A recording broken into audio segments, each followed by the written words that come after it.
In the biting cold of a Massachusetts winter, the body of Boston police officer John O'Keefe was found lifeless in the snow outside of 34 Fairview Road in Canton. His injuries were brutal: head trauma, abrasions, and evidence of a prolonged exposure to the elements. The woman who claimed to love him, Karen Reed, quickly became the center of a swirling storm of suspicion. Prosecutors painted a chilling narrative that she, in a drunken fury, struck him with her SUV and left him to die in the cold. The first trial ignited a firestorm. Reed's supporters protested outside the courthouse, waving signs and chanting, insisting she was framed. Inside, her defense raised pointed questions about missing data, biased investigators, and the blue wall of silence. The jury could not agree, and the first trial ended in a mistrial. Now, as the second trial is underway, the stakes are even higher. The courtroom is once again a battleground as the search for the truth about what really happened that freezing January night continues. And today, more dramatic testimony and cross-examination of one of the most crucial witnesses in the case, Jennifer McCabe. I'm Vinnie Politan. Thank you so much for joining us tonight here on Closing Arguments as we close out week 2 of the retrial of the century, the Commonwealth of Massachusetts versus Karen Reed. Let's get to what really became a big theme here the last few days, and the significance of the witness who was finishing on the stand today. You've got two women here, Jen McCabe and Kerry Roberts, who've been accused of colluding with others in this case, accused of getting their timeline straight and communicating about every development and making sure that their stories lined up.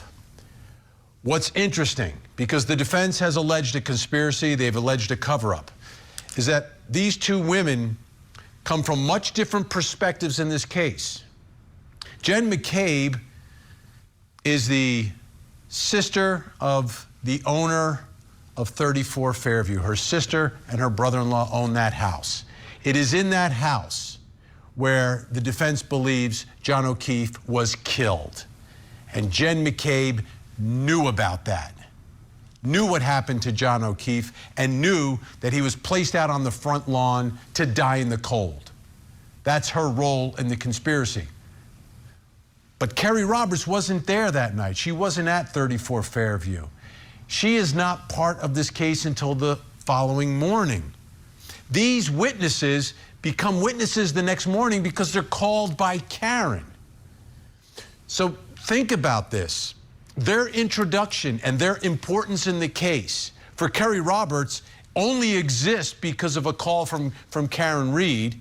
Jen McCabe was at the party that night, so even if she wasn't there in the morning with Karen Reed, I believe she would still be part of the defense case, but not to the extent that it is. Because Karen Reed introduces these two, or calls out and has these two and meets up with them and brings, and they are there together looking for John and are together when John's body is found on the front yard. All of that happened because of Karen initiating that contact. That, to me, that's an important part when you have some perspective of how this conspiracy was put together, the alleged conspiracy, because this is not a traditional conspiracy. This isn't a bunch of people getting together beforehand, planning and plotting a crime and a cover-up.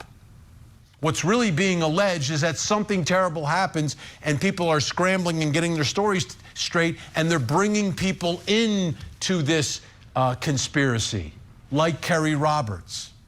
That's what the allegation is. Kerry Roberts isn't at the party the night before. If, in fact, there was an actual murder of John O'Keefe in the house, Kerry Roberts knows nothing about it. Zero. So she's in a much different place. And I think that kind of gets lost in the sauce a little bit as we talk about, we kind of wrap everyone together. You have to figure out when people become part of this alleged conspiracy. It's not all in the beginning. People are being added on, according to the defense. Now, the significance of these three and these two witnesses is that together they found John O'Keefe in the morning. They're there in that moment. And that's when prosecutors gather what they say is direct evidence of the crime, which are alleged admissions, confessions by Karen Reed, to which Jen McCabe is a witness to one of them, allegedly, right? She's testified to it. And Kerry Roberts heard about it. Now, the problem that Kerry Roberts and Jen McCabe are having is during the course of their testimony, they've had to admit to saying things that were not true at different points of all of this. But they never concede that they're lies. I forgot, or I got confused. Whatever the qualifier is, they minimize the fact that they haven't told the truth, and the defense is amplifying the fact that, well, if you're not telling the truth, then you are lying. So that makes them look really bad. But while they look bad, I want you to understand the genesis of how they became part of this case, part of this trial. And it's from different places where they come aboard and they know different things if you believe the conspiracy that's been alleged by the defense. Now, let's get back to the morning. What we know for sure happened is that Jen McCabe called 911. She makes that call. Let's take a listen. 911 is Dr. Politan. What is your emergency? Hello? Yes, I'm sorry. Can you come to 34 Fairview Road in Houston? 34 Fairview? Yes, there's a man unresponsive in the snow. Okay. What else? He's going to get here. Okay. What's going on? Is he face down? We just flipped him over. Okay. And who's that in the background? Is that someone related? That's his girlfriend. His name is John O'Keefe. Okay, how old is he? John is 46 years old. 46. How long has he been outside? I don't know. I don't know. He got out of the car and it could have been a couple of hours. Is he Kerry? Is he? I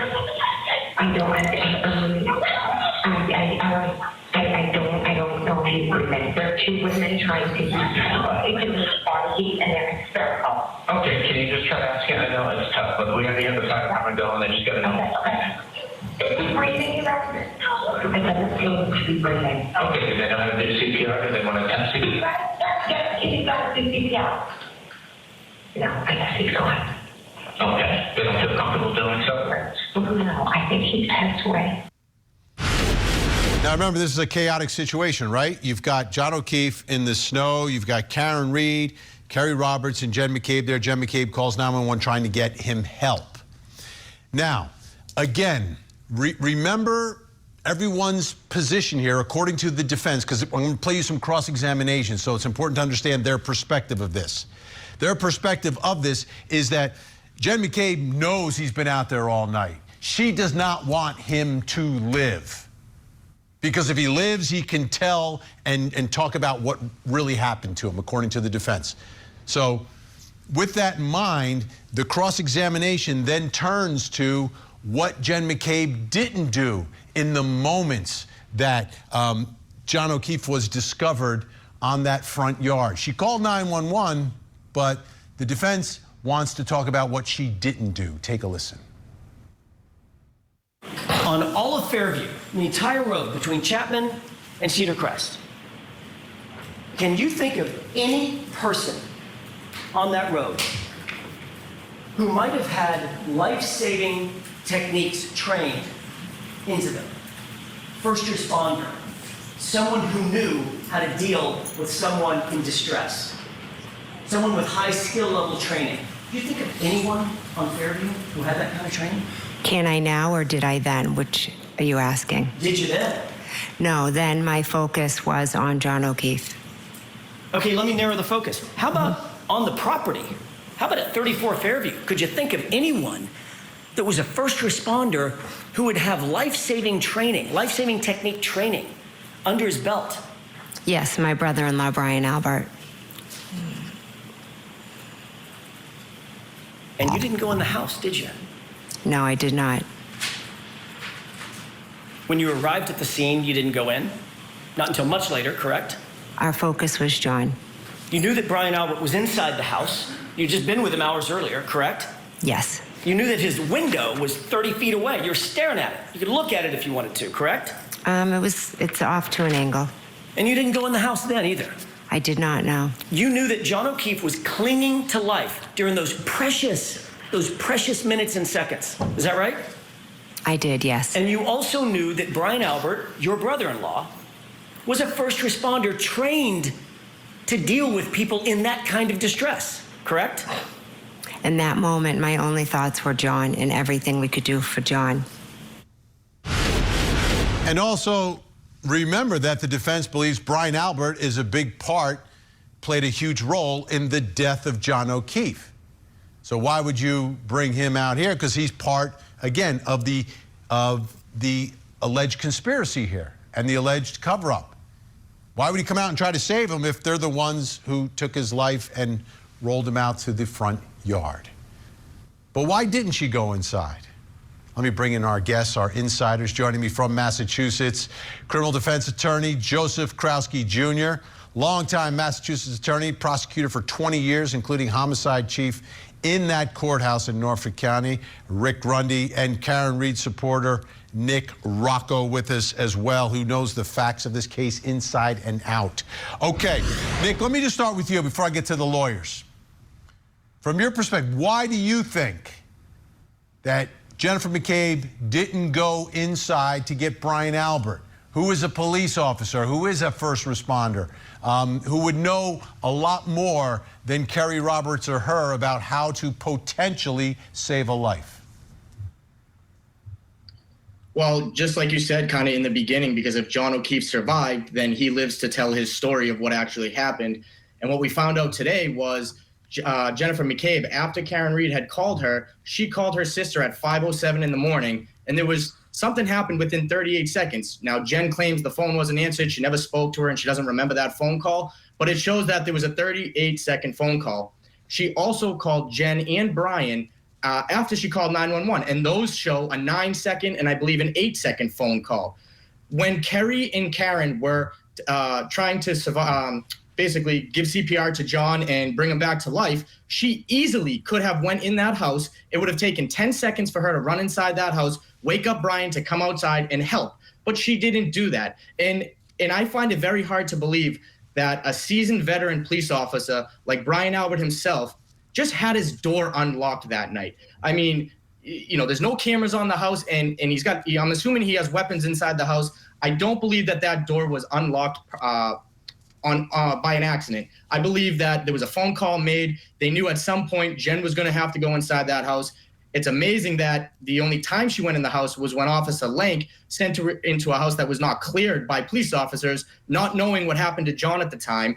I believe it was on purpose why she didn't go in that house, because it could have potentially saved John's life. Joseph Krowski Jr., why doesn't she just go in and get Brian Albert? So, just to add to your comments on Kerry Roberts, remember, she was not friends with Jen McCabe before this incident. As a matter of fact, she had only been in her company on one prior occasion. She wasn't out with them that night. And her testimony was Karen called her at 5 o'clock in the morning and said, John is dead. It is ludicrous to believe that Kerry Roberts would join a conspiracy to cover up the murder of John O'Keefe, who was one of her nearest and dearest friends. She had no relationships with all of these people at 34 Fairview. So let's talk about your question. Karen Reed leaves that property at around 12:32, 12:33 in the morning. She makes approximately 50 calls to John's phone during the early morning hours. You know who she never calls? She never calls 911. She never calls a hospital. You know who calls the police? Kerry Roberts. You know who calls 911? Jen McCabe. When Jen McCabe got there, and out of Alan Jackson's own mouth, seconds were precious. She was focused on a body that she saw in front of her that they ran over to, had some blood on him. They brushed the snow off his face. Kerry Roberts and her were talking about getting blankets and began CPR and called 911. If seconds are precious, your thought isn't to go into a house, upstairs, and wake someone up. Okay, I want to move to another subject because there's a lot to get to in this hour with our insiders. Here's Jennifer McCabe being cross-examined about the very famous or infamous Google search, "How's long to die in the cold?" You indicated that you were Google searching Hockomock Sports and something about Ozone? Yes. Ozone Sports or It Ozone was Basketball? Yes. What time was it that you did that Google search? It was when I was home up in bed. I don't have an exact time. About 2:27 a.m., correct? I'd have to look at a record. I don't recall off the top of my head. You recall that time frame, don't you? I know I was home and I Googled that, but I don't remember the exact time. You do recognize 2:27 a.m. I do recognize it, but it's not from me remembering it from that night specifically. It's from me learning afterwards. And what you learned afterwards was there was a Google search at 2:27 a.m., right? I mean, that's a layup, to use a basketball term, right? There's a record, I think, of one. Right. The record is of a Google search at 2:27 a.m. on your phone. Is that right? I'm not a phone expert, so I don't know. I can't read. You're well aware. You don't have to be a phone expert to know that there was a Google search on your phone recovered at 2:27 in the morning. You know that. You've been told that. You've seen it. You've been asked about it dozens of times, haven't you? I have been asked about it dozens of times, yes. So let's set the foundation. There was a Google search on your phone at 2:27 a.m., correct? Which Google search are you referring to? It doesn't matter, Ms. McCabe. Well, I know I did Ozone and I did Hockomock Sports. And I didn't ask you And those that. were the only two things that I Googled. Did you see a record that indicated a Google search? Not what the content of the Google search is, but there was a Google search. I just saw a Celebrate record, yes. And did you see the time of the Google search? On that record, yes. It's at 2:27 a.m., correct? Yes. Ultimately, you will agree that there was a Google search done, and now I'm going to ask about the content of Hoslong to die in cold, correct? That was done in the morning at the request of Miss Reed. McCabe, I didn't ask you that. Rick Grundy, who's winning this battle in front of the jury? They might be both losing, to be honest with you. It's, he's coming at her very, with a lot of hostility. The jurors, current jurors, at least hopefully didn't watch the first trial, at least gavel to gavel. So they don't have this whole background that the two of these people have. And she's clearly not willingly going where he wants to take her.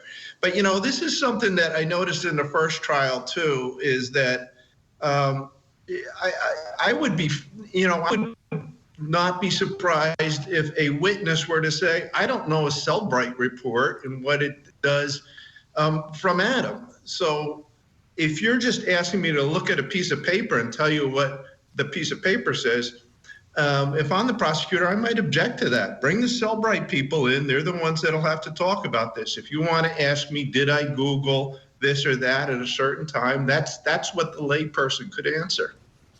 Okay, I've got to play one more thing. More butt dials. More butt dials, believe it or not. Let's take a listen.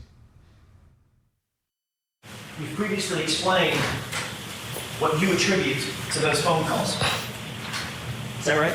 Yes. What's your explanation? I think I was going back and forth to the door.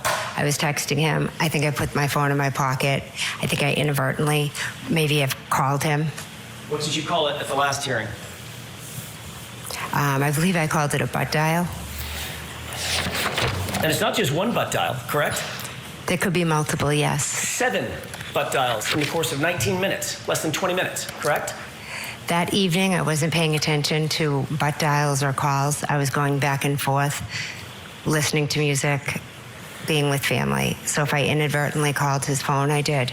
Not inadvertently called him once. 7 times, correct? According to you. According to the record. And we only know about these calls because you're looking at an extraction of John O'Keefe's phone, correct? Correct, but I also turned over my phone, so you could have gotten all of that off of my phone as well. And you're well aware that an extraction was done on your phone and not one of those butt dials appears on your phone extraction, correct? Objection.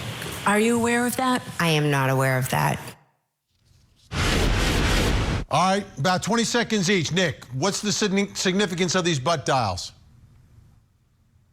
After 1 or 2 or 3 butt dials, I could potentially see, okay, that happens. But when you get to 7 within 20 minutes, at some point you lock your phone, and then you don't butt dial anymore. No voicemails were left on John's phone, and no record of it on Jen's phone because she deleted them because they were not butt dials. She purposely called his phone, most likely looking for his phone.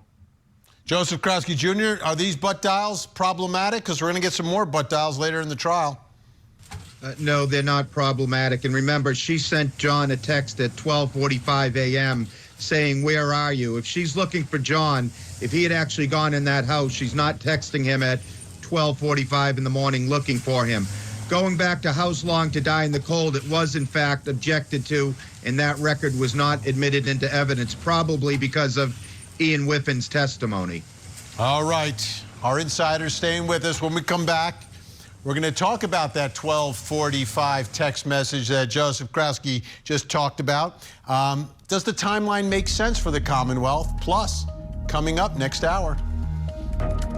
Tonight on Vinnie Politan investigates a series of dead bodies discovered in New England, has the community on edge, and now the public wondering if these killings are connected. Cody Thomas is on the case and reporting from the death scenes. Is there a serial killer on the loose? We investigate. Join Court TV's Vinnie Politan with the latest and breaking true crime stories. Now, let's look at the other side of all of that. Vinnie Politan Investigates. Tonight, 9/8 Central, only on Court TV. Critics and audiences are obsessed. Would you say that you're sane or insane? With the new season of Interview with a Killer. I honestly don't know. Interview with a Killer. All new episode this Sunday at 8 on Court TV. Yes, around 12:31, 56 or 57 is the start of the health event, 36 steps. How long? How many seconds does that phone move for?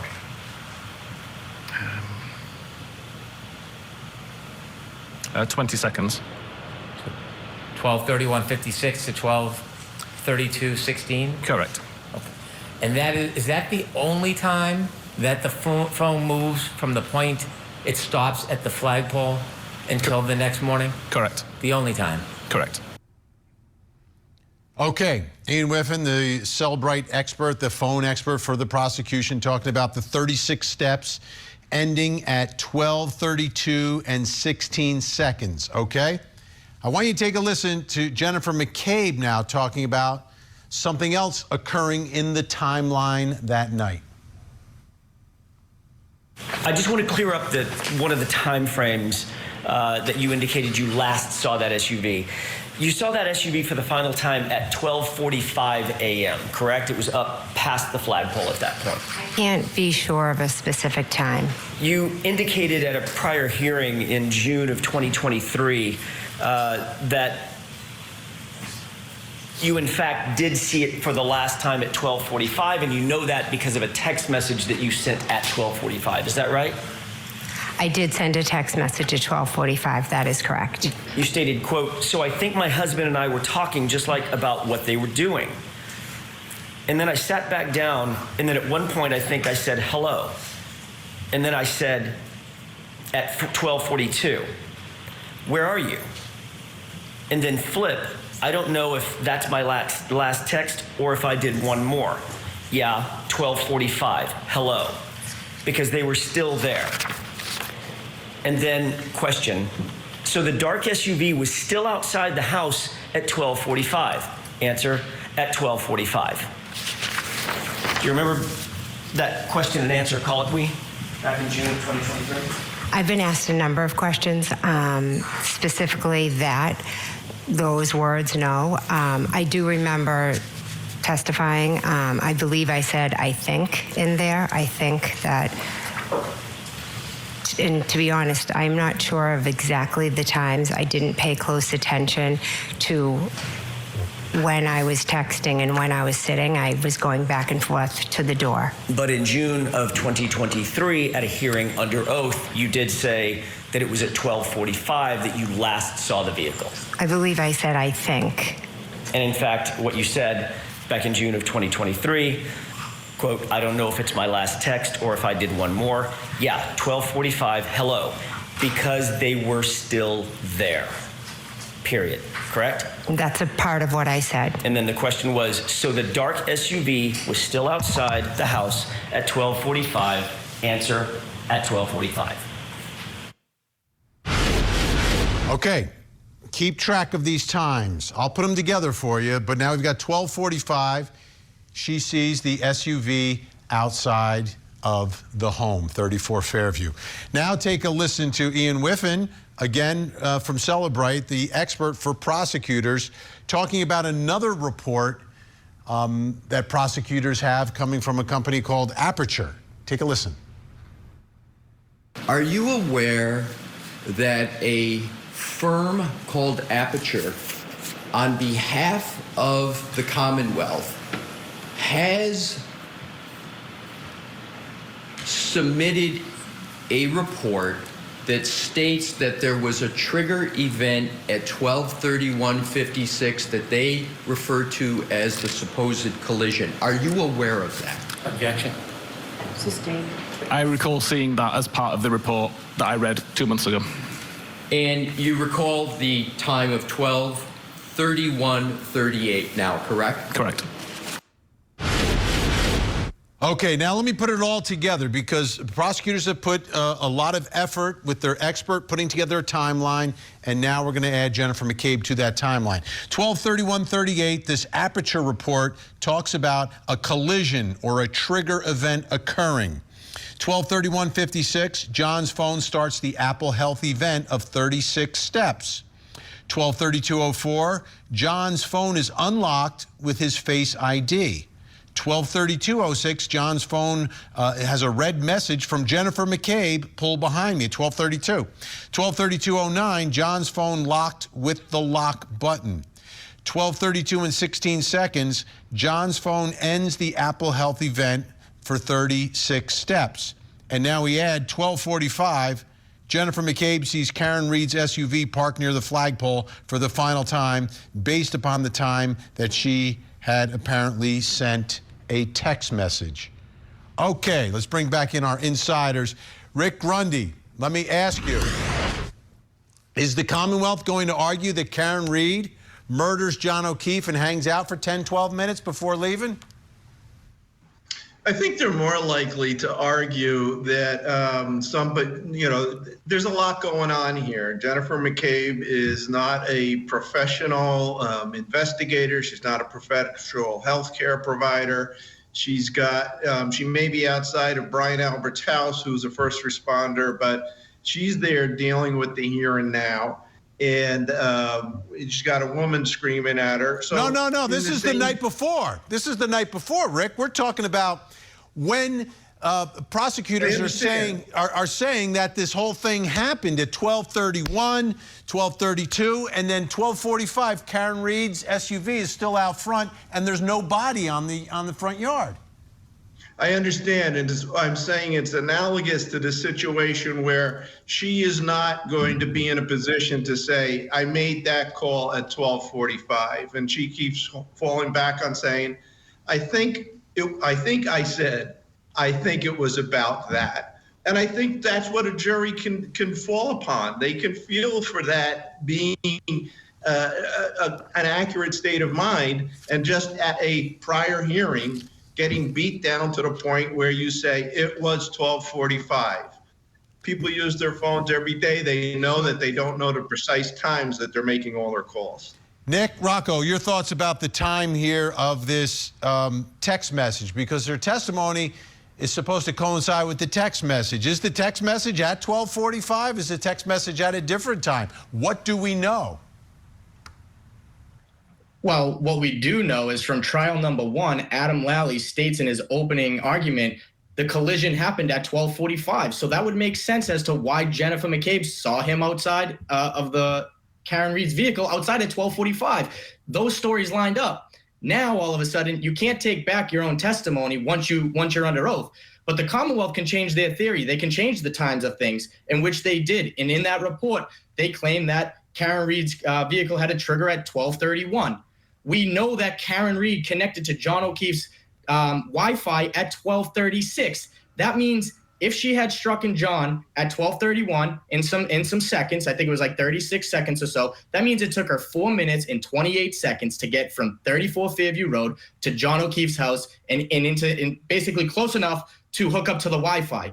The reason why Jen did not want to talk about that 12:45 seeing them outside is because she never did. And just to point out one thing, why did Jennifer McCabe text John O'Keefe at 12:45 saying, "Where are you?" is because they don't want people to know he came inside the house. So, of course, she's going to say, "Where are you?" Because the guy never came in the house. Don't you? I mean, everybody remembers that. The guy never came in the house.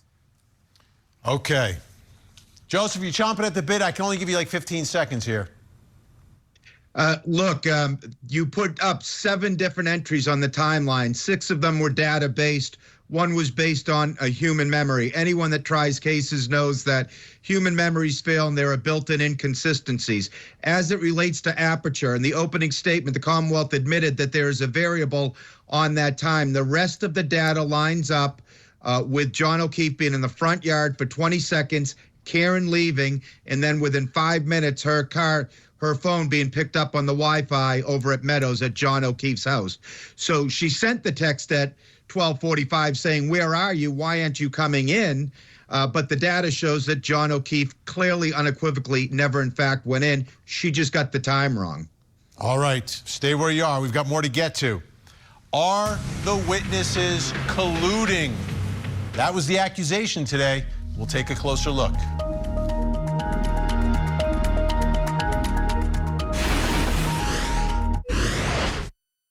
Can you read for the jurors what you texted to your sister at 7:54?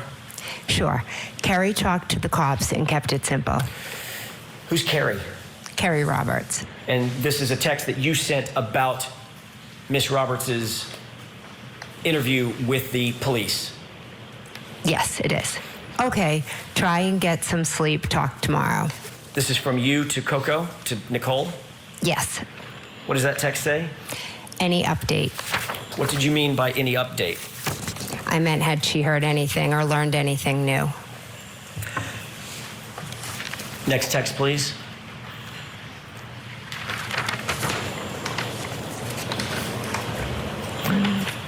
Do you see a response from your sister to you? Yes. What does that say? We'll get more info tomorrow. Don't want to text about it. Okay, text messages, witnesses talking to each other about the interviews that police are doing. How does that look in front of the jury? Does it look like that's how it should be? Does it look like they're up to something?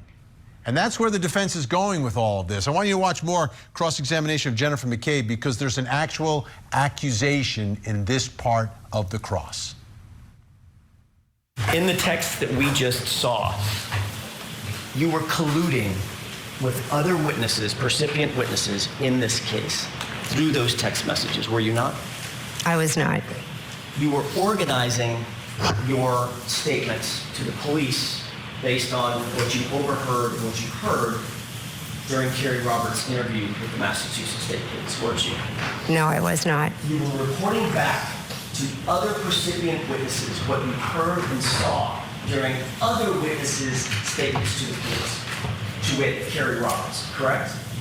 I was telling them Kerry was speaking with the police. The 4 of you were discussing the facts surrounding this case, not only with each other, but discussing interviews, formal police interviews that you heard or overheard with another witness, weren't you?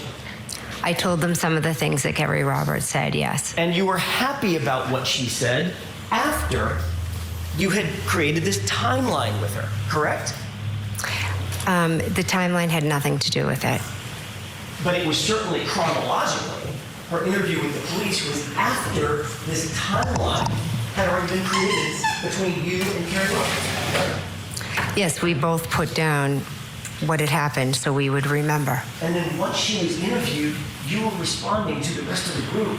She's telling them everything, meaning everything we just crafted in this timeline, right? No, I meant she was telling them everything. She was telling her personal opinions about Miss Reed. Joseph Krowski Jr., let me bring you in here. What's going on here? Is this collusion? Is this the appearance of collusion? Or is this no big deal?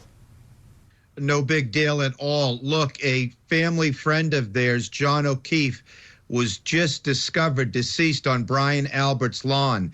It is natural to think that friends and family and people that had been with him would be talking with one another. The important part here is Kerry Roberts is the one telling police everything that they're happy about. Again, Kerry Roberts was a dear friend of John O'Keefe's, barely knew Jen McCabe at that point, isn't going to join a conspiracy to become complicit in the cover-up of her best friend's murder. One of the things you omitted, and this is becoming a pattern now with this, is there was a bunch of texts that were put in there that were mixed in with those texts where McCabe was saying, I feel awful. I feel so bad for Peggy. I feel sick to my stomach. I feel like I'm going to throw up. So it was replete with texts full of remorse and mourning her friend. Not a single text was an admission of being involved in a conspiracy. Rick, we take this, we pile it on top of testimony that Kerry Roberts and Jen McCabe, at the behest of Peggy O'Keefe, were getting their timelines together before ever giving a statement. And then Kerry Roberts testifying to things in front of the grand jury that were not true, that were based upon what Jen McCabe had said she heard. Is this going to be collusion, the appearance of collusion, or no big deal for this jury? Well, you've got a toehold on something. And again, I tend to agree with Joe that you can't put these little things out there the way they are without tying yourself into this whole conspiracy.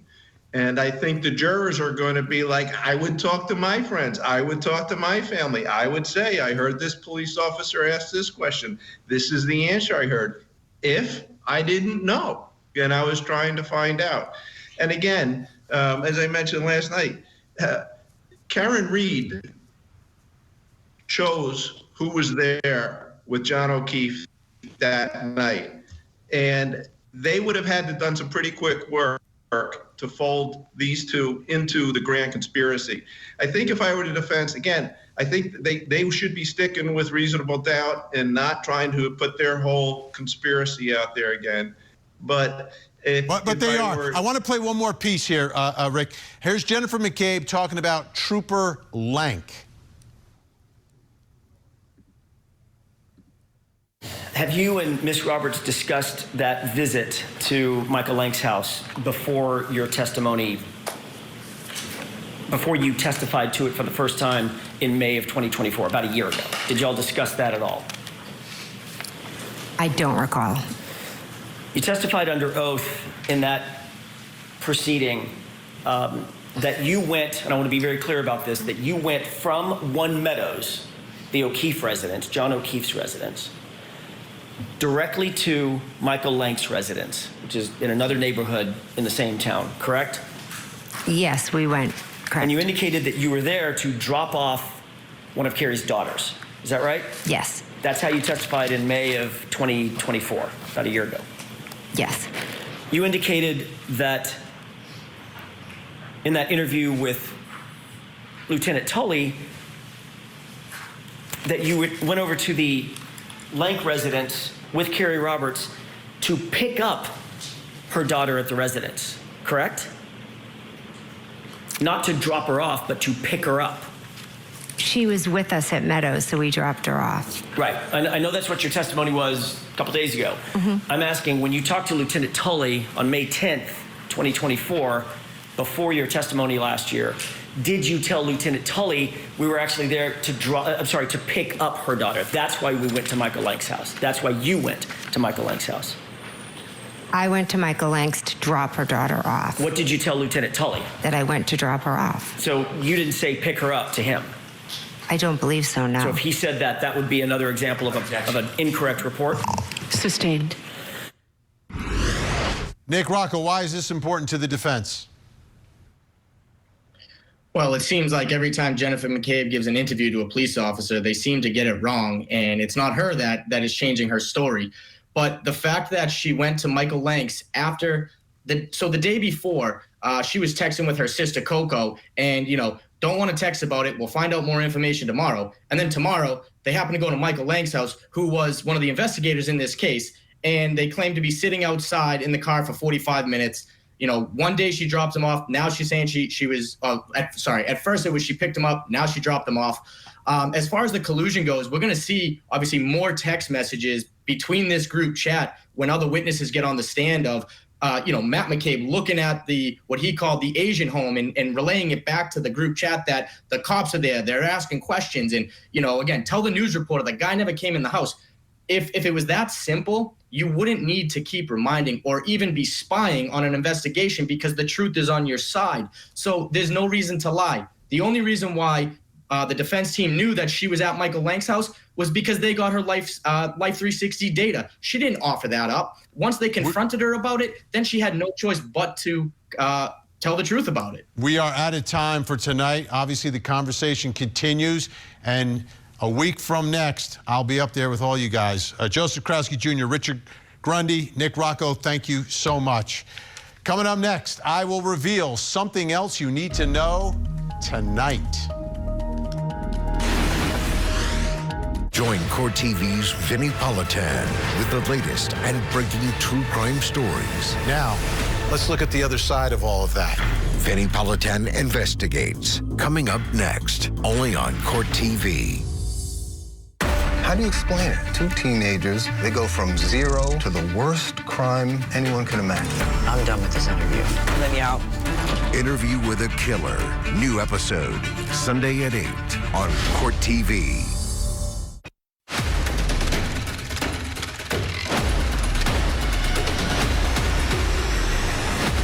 Welcome back. Time to reveal something else you need to know tonight. Let's take a look at the big board.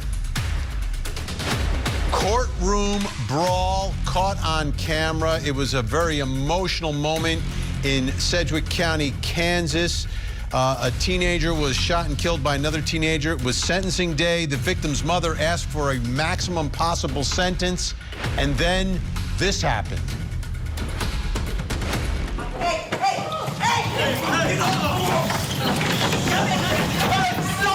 Stop! 6 people charged with disorderly conduct for the fight that broke out between the family of the victim and the family of the defendant. Obviously a tragedy all the way around, but you have to feel so bad for that mom who lost her 14-year-old son. Okay, folks, speaking of children, please take a close look at your television screen. We have a missing child who needs your help. This is Sierra Jo Maria Madruga, missing since April 22nd out of Tacoma, Washington. Here's what you need to do. If you see Sierra, pick up the phone, make a call, make a difference, 911, 1-800-THE-LOST, or you can call the Pierce County Sheriff's Office in Washington State. That phone number's on your screen right now. Let's see if we can get Sierra to a safe place tonight. Don't go anywhere. We have another hour of live true crime. Vinnie Politan Investigates is next. In the meantime, please don't forget to hug the kids.